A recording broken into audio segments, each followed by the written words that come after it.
On today's podcast, I had Frank Michael Smith, who is a creator getting over 100 million views a month, telling stories about sports, about hip hop, and other celebrities.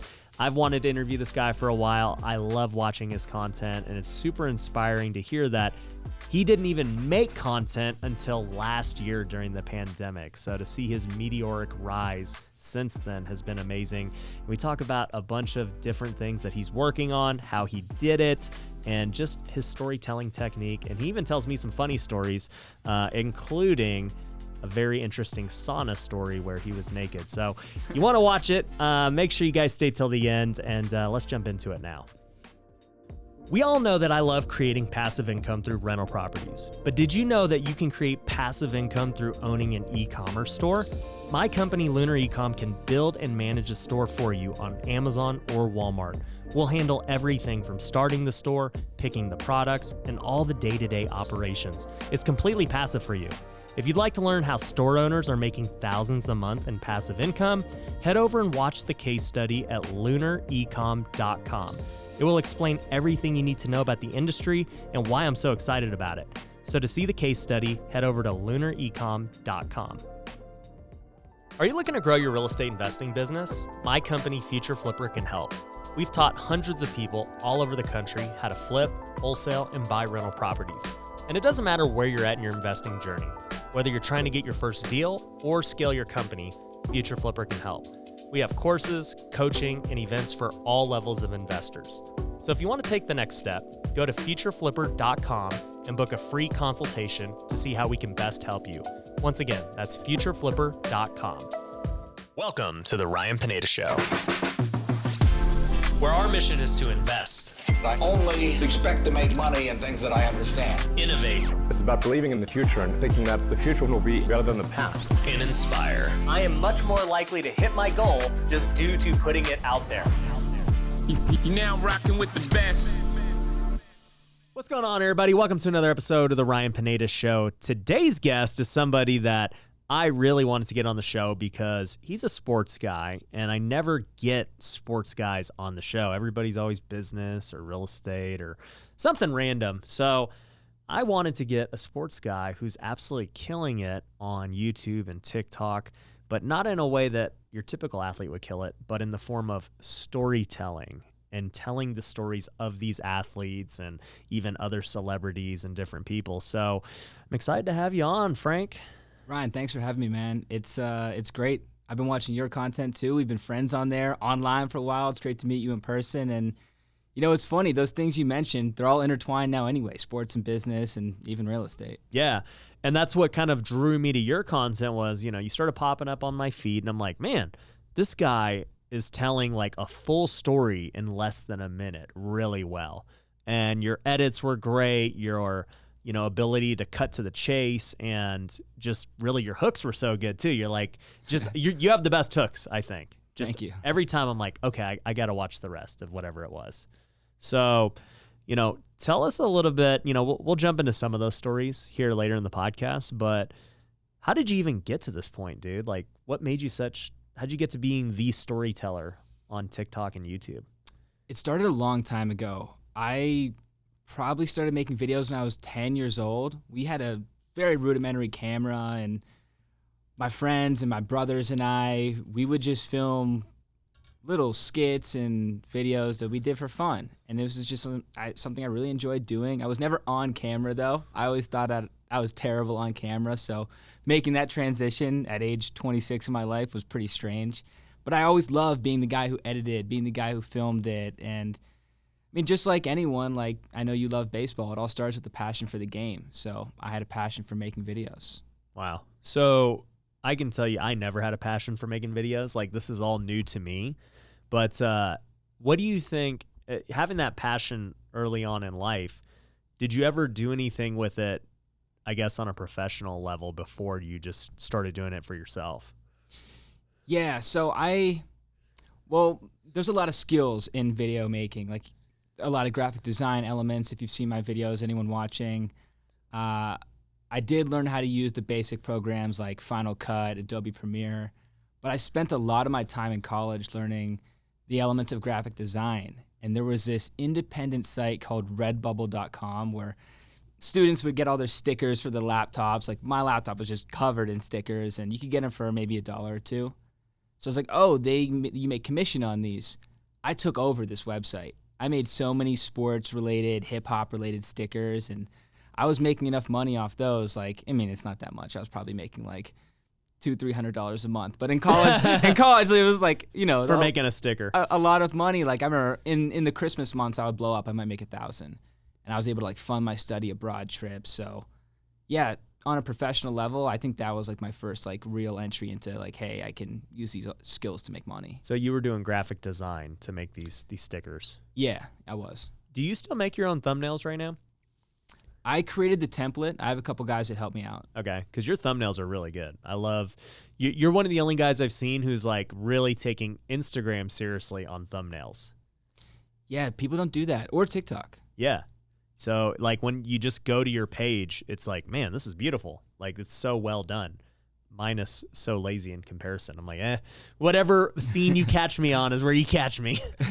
A lot of that is driven from just me being like a visually driven person. I want to see my page look beautiful. Yeah. And of course it helps that it's different and not a lot of people can do it. So I was like, oh, win-win.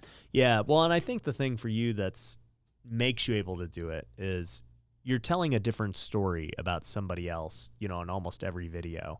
So, you know, you might have Giannis in one thumbnail, the next is Jordan or LeBron or whatever. Whereas I guess if I was to do it, it'd just be like a picture of me every time. It'd be kind of like, yeah, I don't know how many more times I could do this. So, yeah. Tell me a little bit about like college and everything. What'd you go to school for? Interactive media. So I think I'm one of the few people, at least the people I knew in college, that's actually like using their major. Yeah, like I've never even heard of that major. A lot of colleges don't have it. We had classes like digital entrepreneurship and some graphic design classes. I remember one class was even about video making.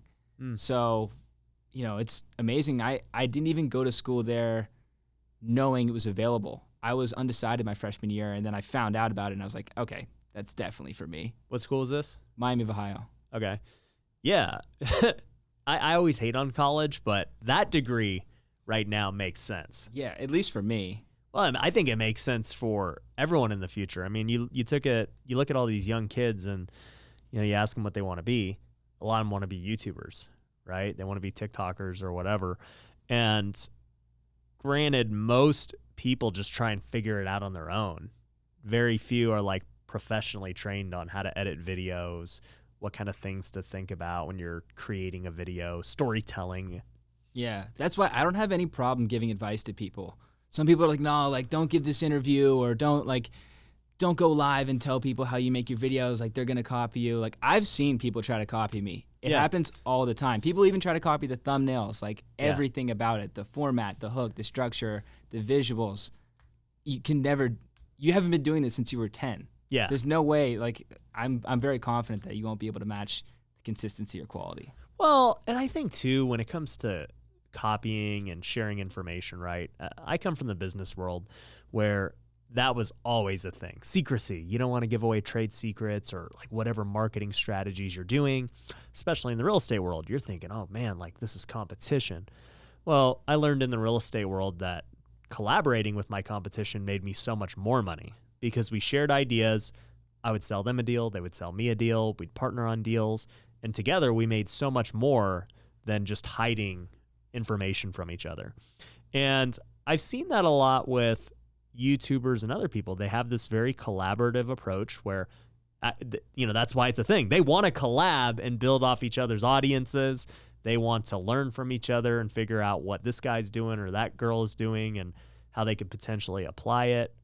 You know, you and I, before this podcast, we're talking a lot about just different strategies that we're both doing. So I just think people who come from that mindset of, man, I can't share my secret. It's like, dude, there's not really any secrets. Well, also, mine are in a public forum. So it's not like a business transaction where you can't see the contract. Yeah. Mine are posted for everyone to see. So if you want to study my videos and see exactly how I do them, it's there for you. Yeah. But I think what you mentioned was you just can't get talent overnight.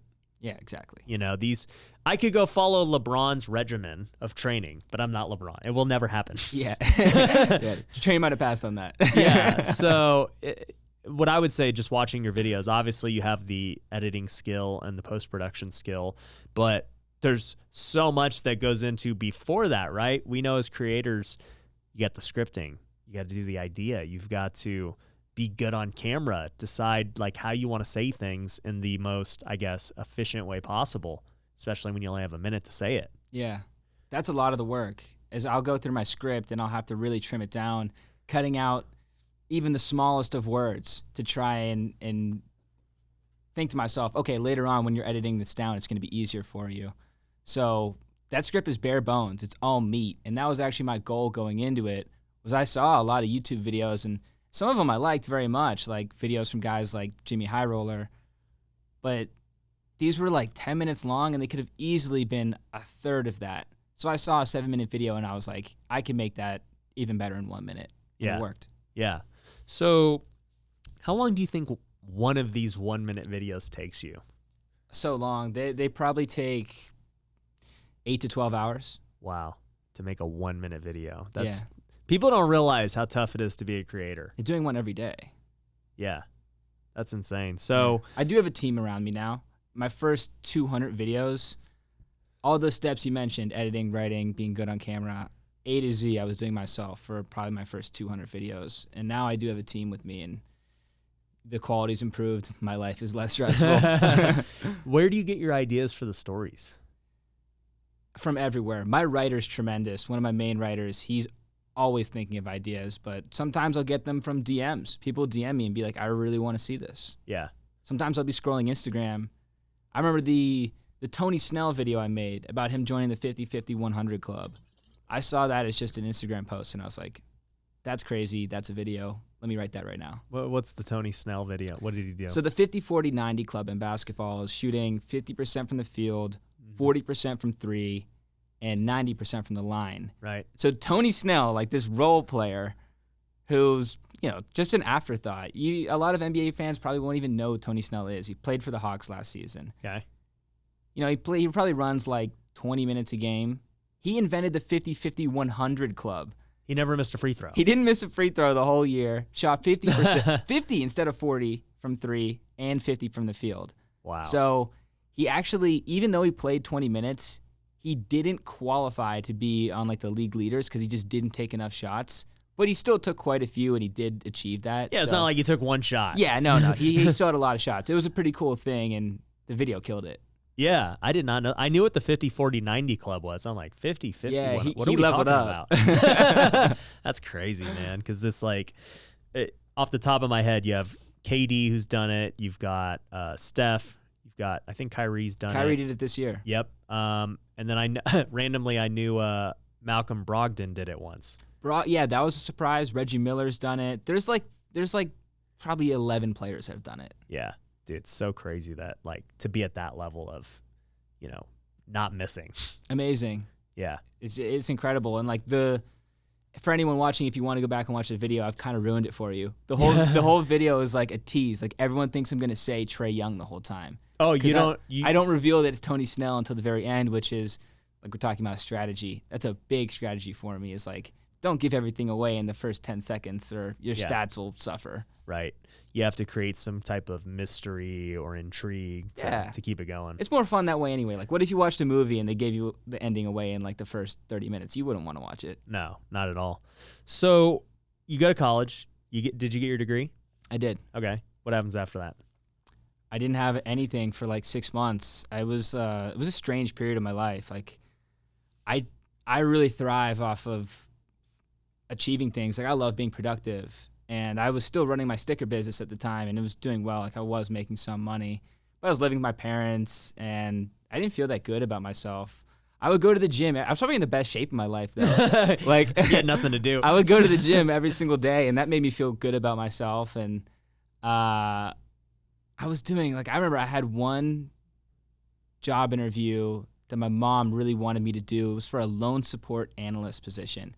And, nothing wrong with that. It's good, honest work, but it's the opposite of what I went to school to do. I graduated from the College of Creative Arts. Right. And she's like, no, it's a good job. It has benefits and everything. I went into this and I was like, I really hope they just don't even offer me this, so I won't even have to think about it. This is such a no. Thank God they didn't. But Right. Yeah. I was doing weird things like that until 6 months later, I got an offer from Clutch Points. Okay. To What move is to- Clutch Points? Yeah, sports media company, digital, based out of Los Angeles. So I moved from Pittsburgh all the way across the country, knew 0 people in Los Angeles. I probably knew 1 person in Los Angeles. Yeah. And it was like, hey, let's just go here and work hard. And I did that for 2.5 years. Wow. So you work for these guys for 2.5 years. What are you doing for them? Everything visual. So anything that you saw on their Instagram, YouTube, Facebook, basically the brand identity, developing a strategy for posting, building a posting team, developing the templates that we use, everything, like leading the visual team. Got it. Okay. So why'd you stop working for them? It was messy. It was in May of 2020. Have you ever told this story on TikTok? I've never told this story on TikTok.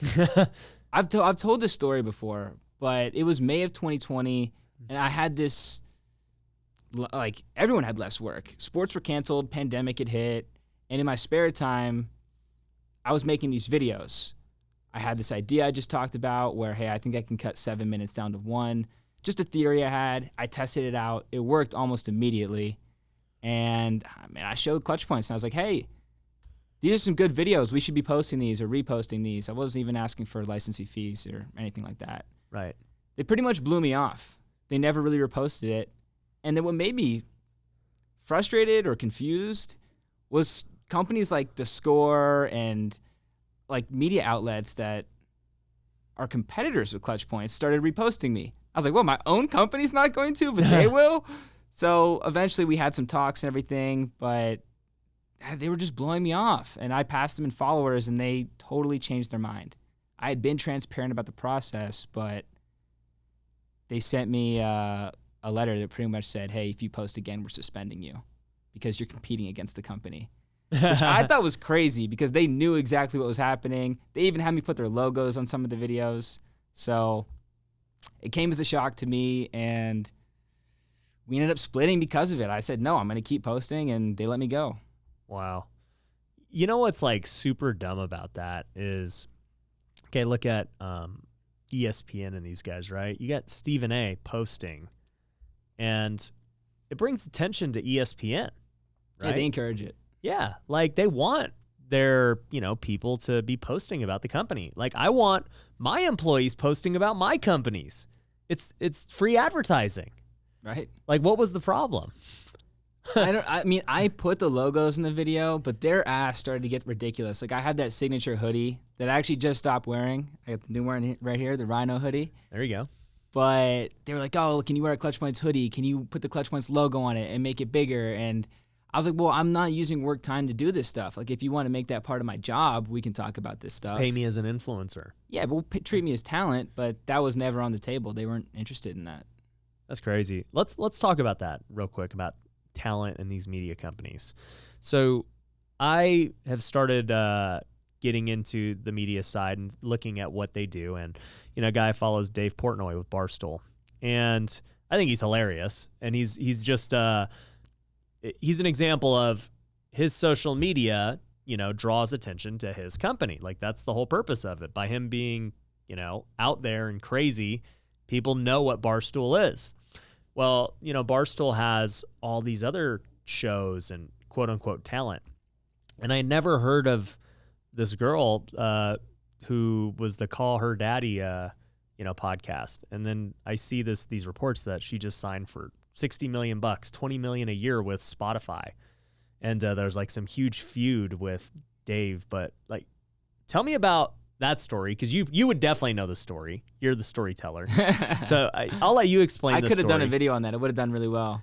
You could still do it. Yeah, I probably still could. You should. But like, tell me how that all played out and why that happens with these media companies. Well, that situation was like mine on steroids. That one, like, she's a rock star. Yeah. And her situation was basically, who owns the content?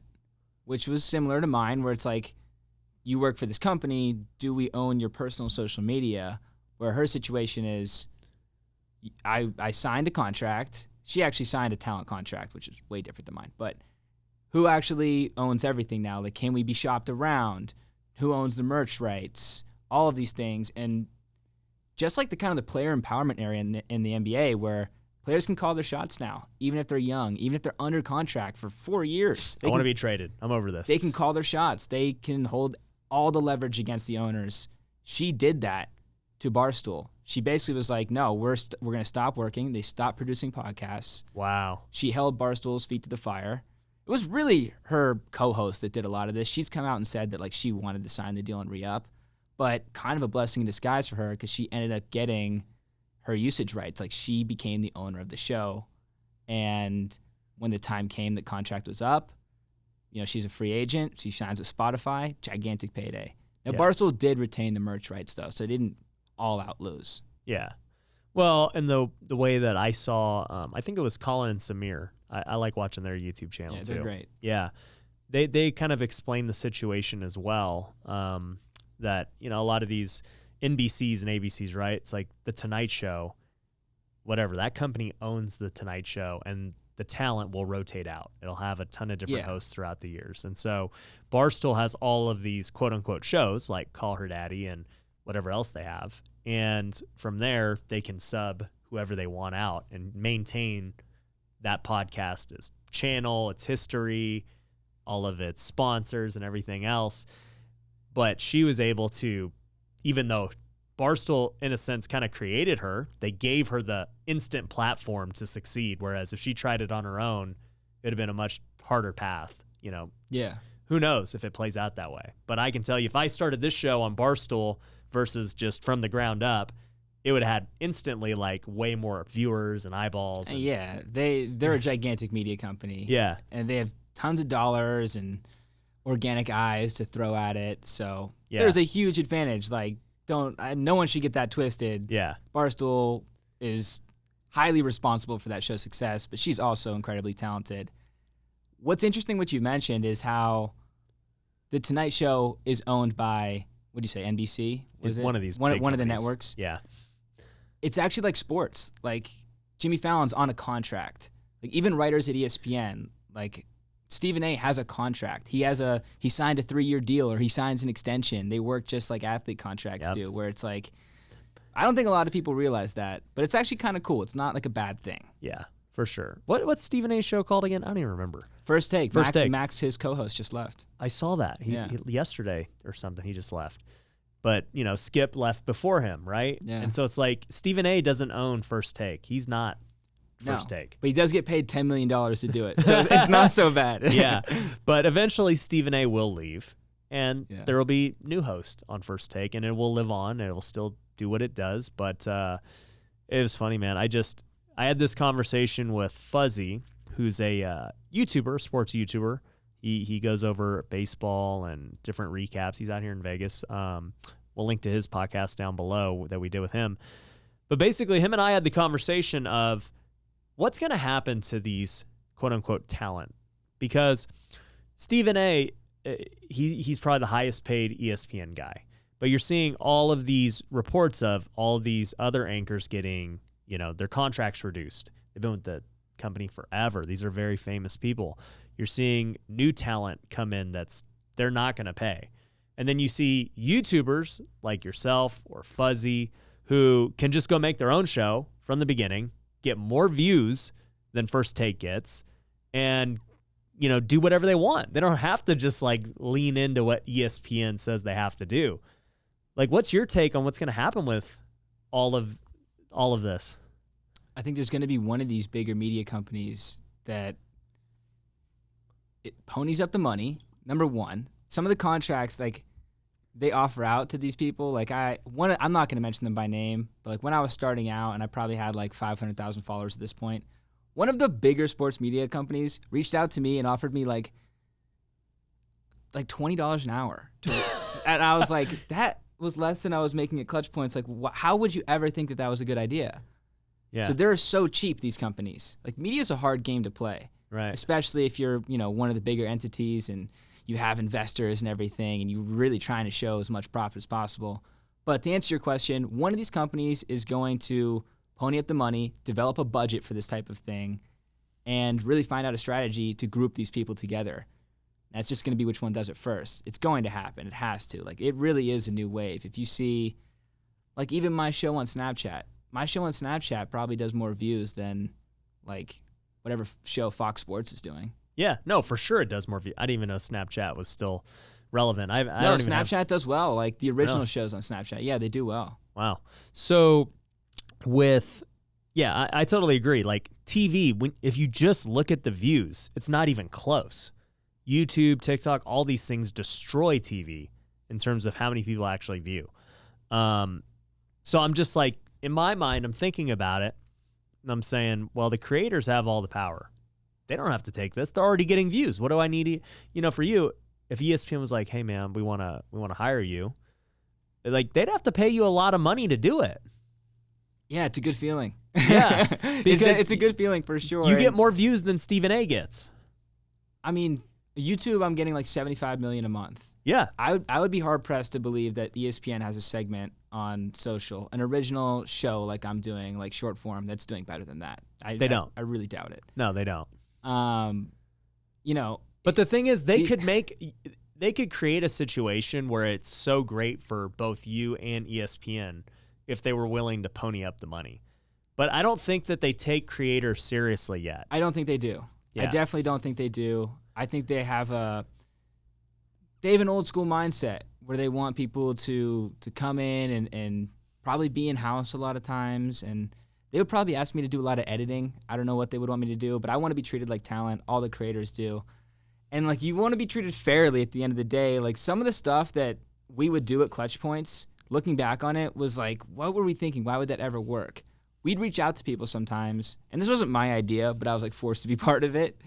And we'd be like, hey, ex-influencer, ex-creator, can we repost your videos on our page and we'll do a rev share? It's like, no one wants to hear rev share. They want to hear that you're getting a flat fee, a licensing fee, on a smaller scale of what Call Her Daddy got. Yeah. Like, that's what people want to hear. Like, don't just tell me you're going to do a rev split. Like, you have to pay for this. Yeah. Yeah. Well, because they're already getting views. Like, that's why I hate it when people repost my stuff. When people repost my stuff without asking me, like, I didn't tell you could do that. Yeah. People pay to do licensing deals, so why would you ever just get it for free? It should be illegal. I think it might be. Well, no one's enforcing it. It's really annoying. Yeah. Yeah. I mean, for me anyways, I look at that one of two ways. It's like, yeah, they are monetizing my content with however it is they're doing it, right? They're getting followers from me. But at the same time, too, I'm getting free eyeballs as well. That game is over. The game of, hey, I'll tag you and you'll gain a bunch of followers on Instagram. That doesn't work anymore. I had someone, the guy I made the video about today, this kid, Baby Gronk.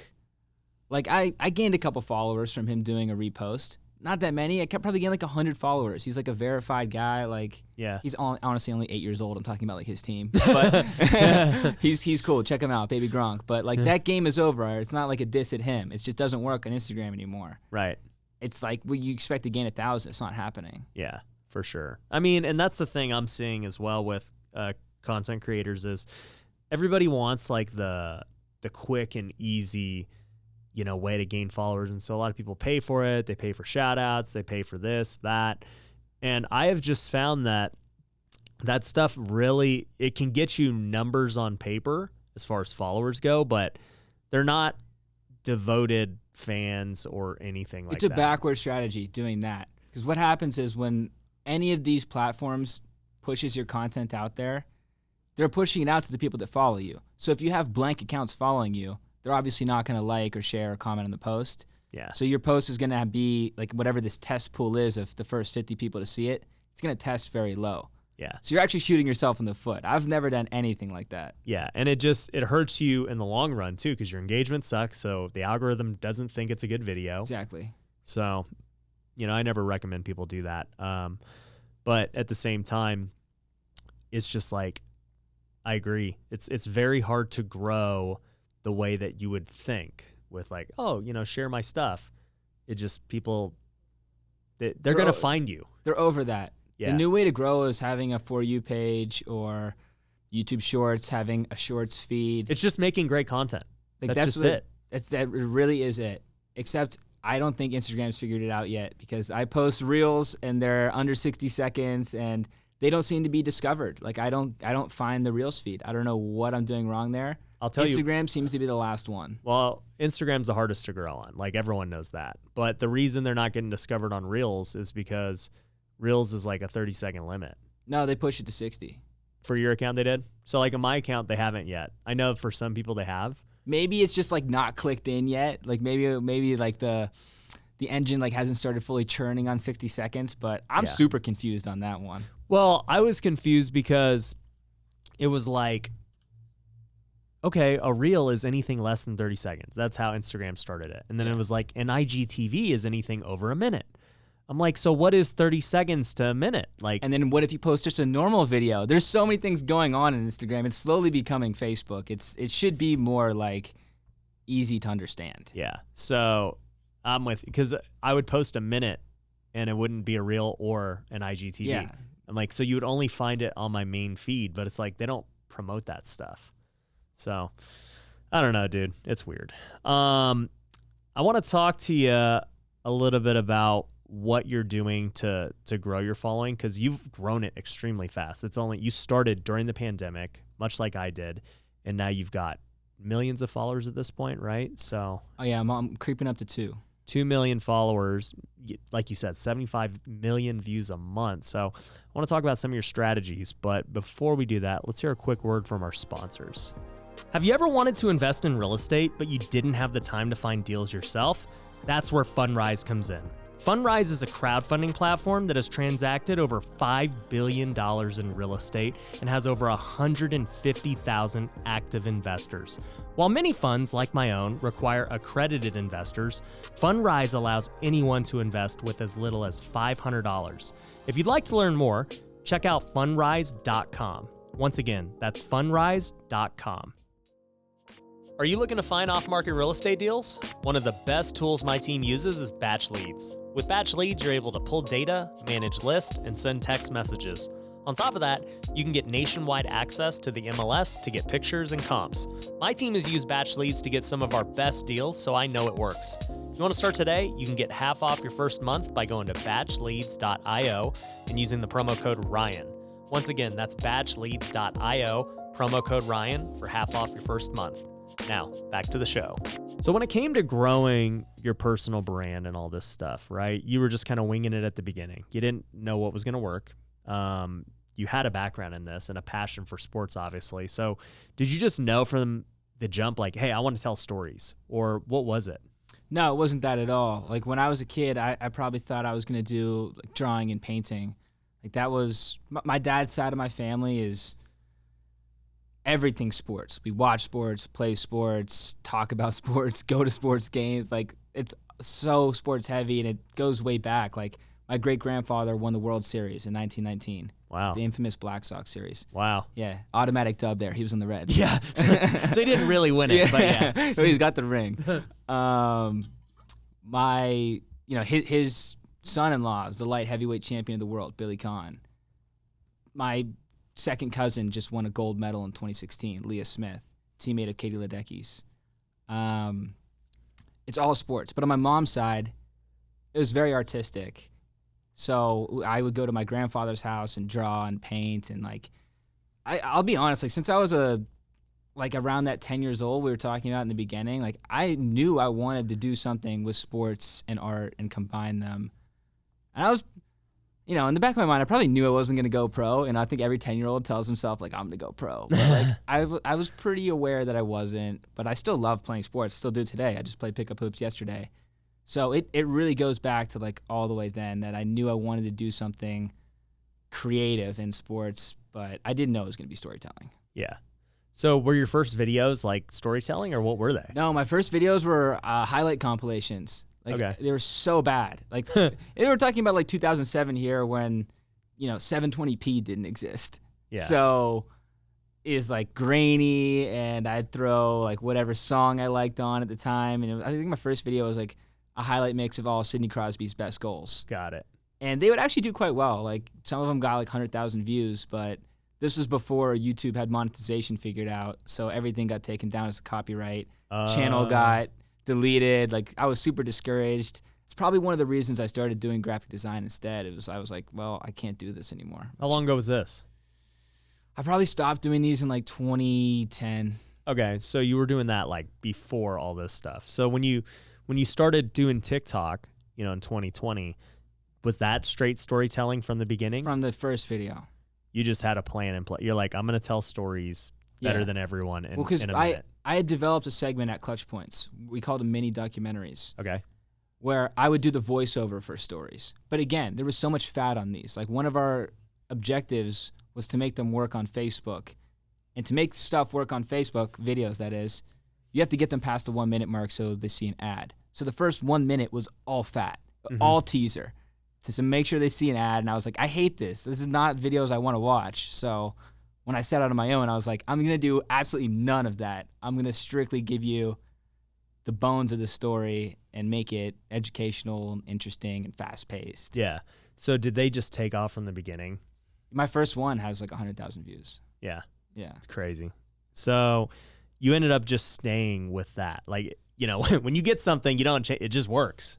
Yeah, that was definitely something I thought about. I was like, well, this one worked. I'm going to keep doing these. And what I figured out was like the origin stories really worked well. The first video I ever did was Giannis's origin story. So I was like, oh, well, all these other NBA players probably have a great story too. And they do. A lot of them are very interesting, rags to riches, like a lot of struggle and conflict. So just about every NBA player I've told their origin story. Wow, that's crazy. Yeah, it's funny, man. It's just crazy what TikTok can do. Has like Giannis or anybody ever commented on these things? No really big players have. Like, I just did a video about Terrence Mann not that long ago, and Terrence reshared it. I know a lot of people might not know Terrence Mann, but he blew up for the Clippers in the playoffs. Like, yeah, I was actually at the game to watch him blow up too. It was one of the best NBA games I've ever been to in my life. Him and Reggie Jackson just crazy. That second half was just insane. Yeah, those two just came out of nowhere. But yeah, it was crazy. Like, for me, I started TikTok around the same time as you, and all of a sudden I noticed that Giannis is following me, and I'm like, what the heck? Why is he following me? Oh, no way. Yeah, and I was like, this is weird. And so I just did a video about it, and he commented, he's like, yeah, dude, I'm a big fan.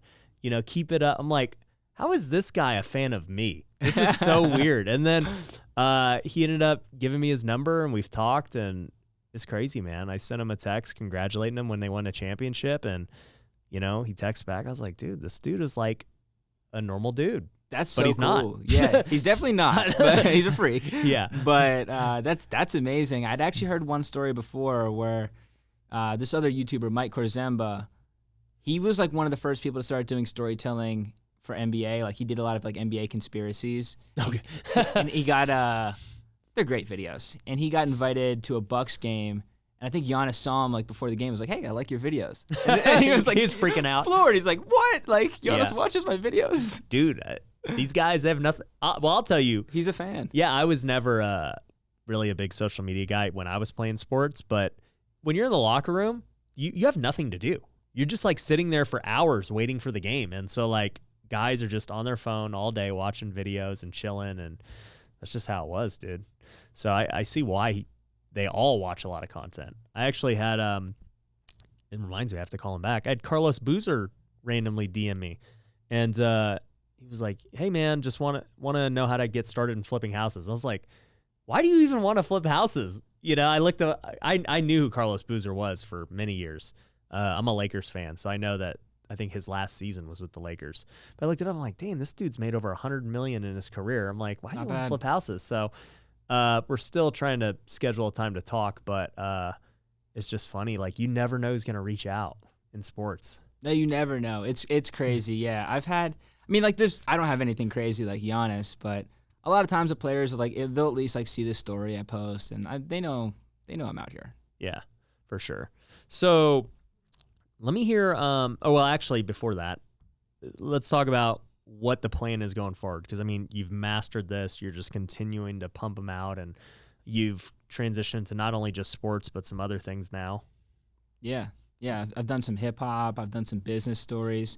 You'd like the business ones. I've done like Mark Cuban, Elon Musk. Yeah. I got some more in the bank too. But yeah, the plan going forward is really to continue growing. I'm in such a growth phase right now that I want to see it through. You know, just like we talked about with Instagram, you never know when these things can stop. So I want to take advantage of every last person that I can reach with the storytelling content, and after that it'll be much more about building a business on top of it. But right now, yeah, I do have the brand deals and I do have the monetization going, and I just signed a great partnership with Underdog Fantasy. Shout out to Underdog Fantasy, tremendous partner of mine. But right now, I'm just doing my thing. I'm gonna keep going. Just keep growing the following. Yeah. I love that.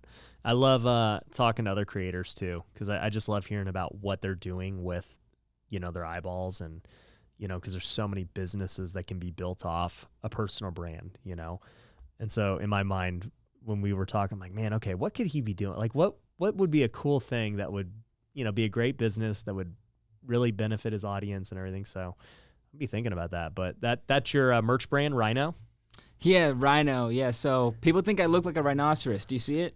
Sure, I guess. Well, I don't. But that was my nickname growing up. No way. Yeah. I gotta get you a hoodie. All right, I'll wear it. Yeah, I got white and black. I just dropped this. It's a big inside joke. Like, I actually just made a video about it. I mean, I don't even know if you can call it an inside joke. Like, people will seriously DM me and be like, I totally see the resemblance. And I'm like, I guess it would offend some people. I think it's hilarious. I don't see it, but hey, Rhino's a dope animal. I'm proud to be compared to a rhino. Dude, that's funny. That's funny, but also, yeah, I don't know that I would take it as a compliment. No, people would also hit me up and be like, hey, man, like, I've been seeing a lot of people call you a rhino lately. Just want to, like... Are you okay? Yeah, and I'm like, dude, don't worry. Like, it's a joke. Like, I'm good. Dude, that's great. It's just, the internet's so funny because I get so many haters just with random stuff, right? Like, dude, what is on your head? I'm like, it's my hair. And the moment I dyed it, everybody just coming out of the woodwork. How can anyone take you seriously? And I was like, I don't know. Dude, dyeing your hair is fun. If people that probably say that probably never done it. I dyed my hair blonde, full blonde, to do my last license photo. I do this thing where I take every license photo as like a ridiculous picture. Like my first one, I wore a fake mustache to the DMV. I couldn't grow a mustache at the time. So I wore a fake one. I put on like a huge chain and like a gray like tank top. And I had to outdo that with my next one. So I was like, how can I do it? I dyed my whole head blonde. And it's like, I have it on me right now. What's the next one going to be? Yeah, I've been thinking about it. I don't know. You got any ideas? I don't know. That first one is tough to beat, the chain and the fake mustache. But it was really fun having blonde hair for like a month. It was funny. Yeah, I liked it. For sure. So tell me, I got to hear, since you're the master storyteller, give me a couple of good stories, dude. A couple of my favorites. I really like the one about A$AP Rocky.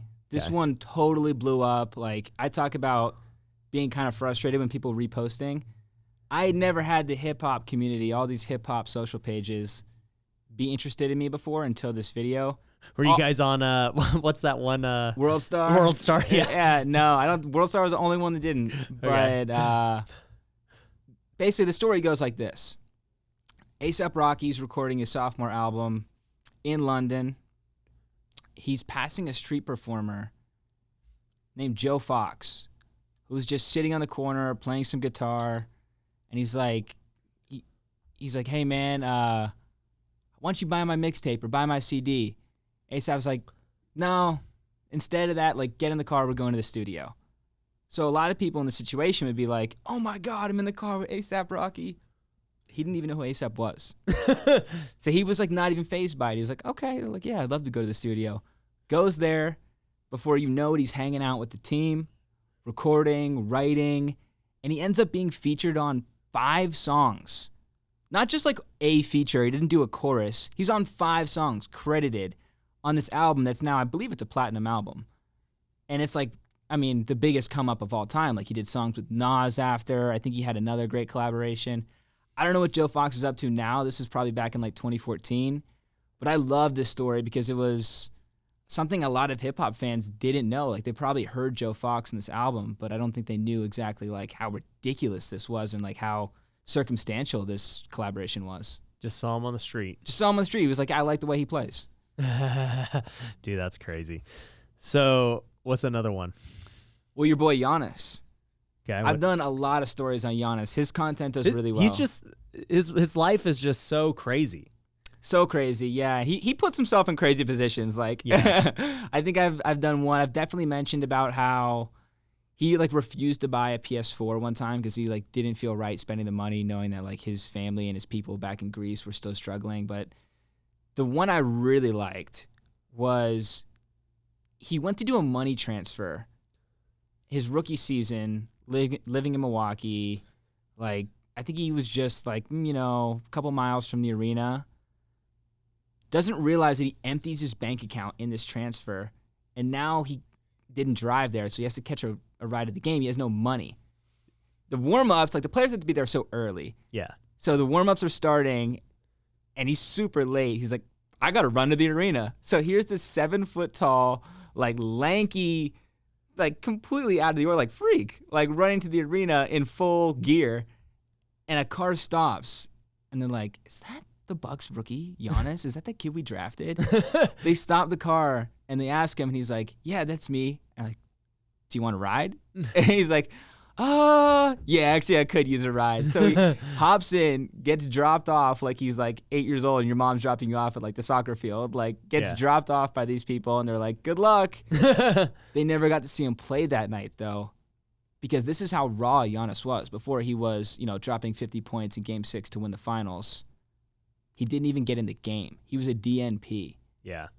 So, they never got to see him that night, but what a story those people have to tell. Hey, we drove Giannis to the game. Yep. He would have never got to where he was unless we picked him up that day. Yeah. He'd have got released. Also has a lot to say about, how much Giannis values his family, that he would be sending all of them. I mean, NBA rookies still make a ton of money. He's sending all that money back. Yeah, for sure. And you see that with him and his brothers and, just the support that they have. I remember last year, well, not last year, but the season before, I'm a Laker fan, so LeBron wins and his brother's on the team and, he's super hyped for him and, all this stuff. And it's funny because the haters are like, why are you cheering for your brother, like the Lakers? Like, you should be winning, you're whatever. It's just like. They're not even in the same conference. That's anyone who says that's probably just a hater. Yeah, no, a lot of haters, dude. It cracks me up whenever I see like all the LeBron haters and I'm like, dude, it doesn't really matter if you think he's better than Jordan or not. Like, he's still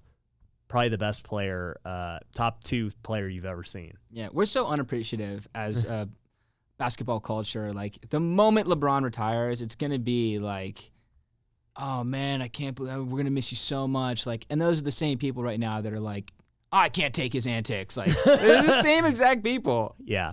Man, he did so much for the game. It was crazy. Yeah. They're the same ones that are just like, firing off hate tweets. Yeah. Same exact people. It reminds me, have you seen that Bryce Hall meme where he's like, I'm not a fighter? No, I don't think I have. Oh, you got to see that. Because he did that. Well, I watched his fight. You should do, my friend Spencer, who's been on this show, has been documenting the whole scandal with that Social Gloves thing because none of them got paid. I'm not up to date on it. That's as much as I know, is that there is a scandal and they haven't been paid. Yeah, go watch his channel and you'll get up to date. You should make some videos on it because it's crazy. Like, none of them getting paid, did way worse than everyone thought, and just Austin McBroom just looks like an idiot, like just an arrogant And he dude. looks so good, too, at the end of it. Like, that guy could really fight. Like, he's an actual athlete. Like, I think he shocked everyone, and He played D1 basketball, so I mean, like, he knows how to play. there's a lot of similarities between basketball and boxing. People don't realize the footwork, the rhythm. He looks so solid out there, beat Bryce handily. Yeah. It's funny. He goes from this moment of like, man, did you see like the exuberance when he won? Like he's like crying, like his hands are in the air, his family's there, to like, oh, you're a scumbag. We all hate you. Yeah. Well, once you hear like the behind the scenes of what he was doing, Yeah. you're like, yeah, this guy's a scumbag. And whatever. It is what it is. But the whole meme is Bryce Hall, pre-fight is like talking all this crap, right? Just hyping up the fight. Sure.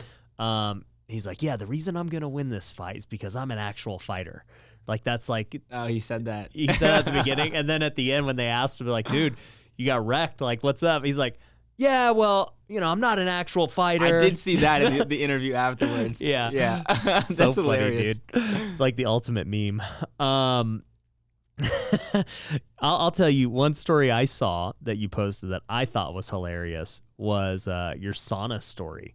It's a story about you. Yeah. You want to tell that one?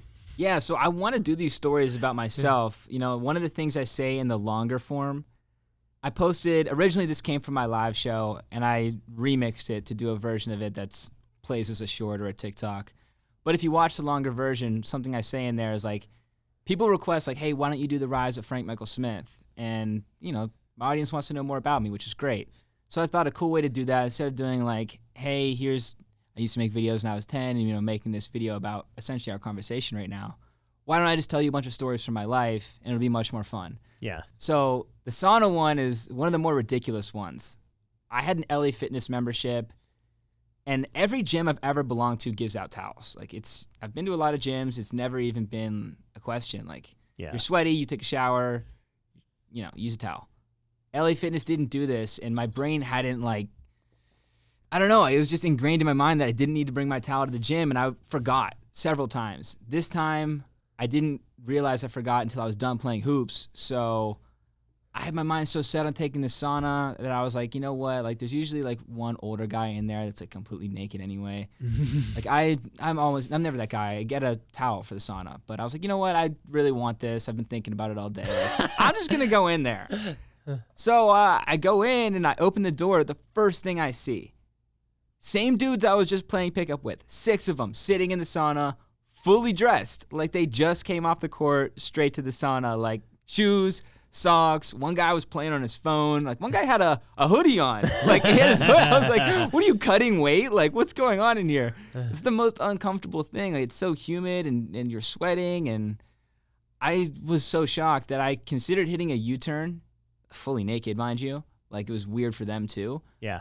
But really, I'm the one in the right, like in my mind. So I was like, I'm going in. Like you guys are the weird ones, not me. So I entered the sauna, and it was like kind of tight seating. Like it was a smaller one, and there was quite a few of them in there. I had to sit right next to this guy, and I hear him like scoot over a little bit and be like, "Oh my God, are you kidding me?" And I was like, "Yeah, well, should have come in here fully dressed. Like I don't know what to tell you." I didn't actually say anything. I just put my head down, did 10 minutes. Like everyone slowly trickled out, and it was extremely awkward. Like I gotta say, it was probably my worst session ever. But hey, man, it's not my fault that they don't know how to go into a sauna. Dude, I thought that was hilarious when I heard that. As a guy who's been in many locker rooms over the years and taken many showers and seen a lot of things, I think you're in the right. I had so many people from the Scandinavian countries comment and be like, as a Finnish person, I can promise you that you were right. And I was like, well, if I have the approval of Finland, I think I'm good here. I guess that helps you feel better. Yeah, dude. Aren't they like the originators of it, right? I don't even know. I think they are. Okay. Well, that'd be a good story, too. How the sauna was created. Yeah. I actually prefer steam rooms, but they didn't have one. I'm a steamer man. Yeah. So I'm building a sauna and a steam room in my new house, so... Which is crazy, by the way. You showed me the blueprint. Congrats. It's Thank you, dude. Incredible. Well, you're totally welcome to play pickup ball, and if we go in the sauna naked, I'm not gonna think it's weird, dude. Just give me a towel. I'll wear it. Yeah, we'll be good. So, anyways, man, dude, this has been a lot of fun. I really enjoy watching your stuff. I really enjoy, just everything you're doing. Like, I love seeing guys quit their jobs and just go and start that journey of entrepreneurship. And especially, to see it happen so fast and for you to just figure it out so quickly and then just continue to double down on that. Like it's super inspiring to see. What would your biggest tip be to somebody who's maybe in your situation where, they're working a job, not making a ton of money at the job, and they want to go do something better, especially if they want to be a creator? I think the number one piece of advice, before you get into anything technical, when people ask me for content advice, the number one thing I say is make sure your content is shareable. if you could see this on your timeline and you say, nah, I probably wouldn't share that with my group chat, don't post it. That's what we're posting here. Shareable content. It's the only way you'll grow. But before any of that technical advice, the number one thing has to be, like, make sure you have a passion for what you're doing. It sounds so basic and, like, cliche probably, but it's true. Like, I can't work hard for things I'm not passionate about. I don't have it in my brain to do that. I can't wake up and be motivated to experiment and do a good job if I'm not actually into what I'm doing. So just make sure you're going into something you care about. Yeah, for sure. People like, man, should I get into YouTube or should I start building a personal brand? I'm like, well, okay, what are you building it for, right? If it's for your business, I think it's great. I think it's going to be great marketing. You know, you're going to have to market some way. In business, you're going to do it from either paying somebody to market for you, you're going to go cold call, you're going to do things that probably aren't too pleasant either way. So creating content is one way to get eyeballs to your business. But if you're just like trying to be a full-time content creator and that's your income, you better freaking like making videos, dude. Because like Seriously. You said, a 1-minute video took you 10 hours. Sometimes more. And you don't even know if it's going to make you money or do well. Yeah. The other thing with doing different work is, okay, if I put in this 10 hours, I know I can make X amount of money for sure. Like I just put in the work and it'll happen. But dude, there's no guarantees with anything we do. Especially on the early stages too. Like if you're starting at 0 followers, like even if the video hits, you're not going to make any money. So You're going to have to wait a long time. Yeah. So my piece of advice, I love your piece of advice. My piece of advice to somebody getting started out is, just be in it for the long haul, man. Because most people will not have the quote unquote instant success that Frank had or even I had and grow that fast. It can happen, no doubt about it. And TikTok makes it able to happen because they're still promoting such great organic growth. But be in it for the long haul. It's just, it's a long-term game. Yeah, absolutely. Like anything else, you have to practice every day. You have to be consistent. You can't be like, oh, let me make this great video and then like take a month off. It's just not how it works. Like that. What if you took a month off your job? Yeah. Like it's just, you have to treat it like that. Yeah, for sure. You got to have a game plan going in. Well, cool, dude. Where can everyone find you at? Frank Michael Smith on TikTok. Add a little underscore for Instagram. Just my name, my full name, Frank Michael Smith on YouTube. If you want the hoodie, frankmichaelsmith.com. There we go. Just Instagram. That one underscore kills me on there. I know. You can find me there, and also doing a lot of work with Underdog Fantasy. So get ready, all the NFL fans. Are you a big fantasy guy? Big fantasy guy. Who's like your sleeper pick this year? I made a video on it. Zach Moss. Okay. Buffalo Bills. All right. I'm a Packer fan, so I'm just happy Aaron Rodgers is back, and it might be the last time I ever see him in a Packers uniform, so I'm kind of scared. You guys have maybe the best roster in the NFL, so a lot to look forward to in the present. Yeah, I just hate how they treat him. It's bad. And it's funny, we're talking about all these employee-employer relationships. Like, There's a gigantic example in sports. Yeah, the Packers treat him so terribly. And he wants ownership. He wants to be like, hey, like, I want to have a say. I feel like I've earned that. I feel like you have. I feel like he has too. But yeah, and I don't want to dive too far into it. I really appreciate you having me on, Ryan. This has been great. Yeah, man. Appreciate you, dude. So, guys, make sure you check him out on those channels. Great storytelling. And if you haven't subscribed to this channel or this podcast, make sure you do it. Hit that like button, and we'll catch you on the next one. Peace. Thanks for watching The Ryan Pineda Show. If you want to work with me, head over to ryanpineda.com. You can find my courses, coaching programs, and upcoming events. We also have free resources you can download, so head over to ryanpineda.com.